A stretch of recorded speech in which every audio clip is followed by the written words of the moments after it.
இப்ப நம்ம ஜாதிக்காயை பாக்குறோம் மேடம். தென்னையில ஊடு பயிர் ஜாதிக்காய் பெஸ்ட். ஜாதிக்காயில நல்ல ரகம் எப்படி கண்டுபிடிக்கிறேன்னு சொன்னா 3 இருக்கு மேடம். ஒன்னு விதைச்செடி, இன்னொன்னு சைடு ஒட்டு அப்ரோச் கிராப்டிங், இன்னொன்னு பட்டிங். இது மேடம் பட்டிங். இது இந்த ரகத்துக்கு பேரு விசுவாசிரி. ஆனா இதுல பத்திரி மேய்ஸ்னு சொல்லுவோன்னா கம்மியா வரும், வெயிட் வறட்சியை தாங்கி வளராது.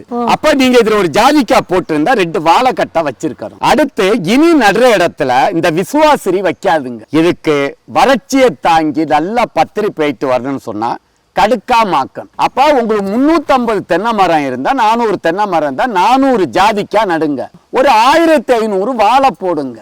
3000 பாக்கு நடுங்க. இது ஒட்டு, இது விதக்கண்ணு. அத மாதிரி இது பிரிஞ்சிடும். ஆணும் பெண்ணையும் கண்டுபிடிக்க முடியாது. பெண்ணா இருந்தா காய்க்கும், ஆனா இருந்தா காய்க்காது. இதை எடுத்துருங்க, நல்ல ஒட்டுக்கண்ணா வைங்க. 50% காய்க்கும், 50 காய்க்காது. காட்டு செடியில ஒட்டு கட்டுனா கடுக்கா மாக்கன் பசுமை பூமியில கிடைக்கும்.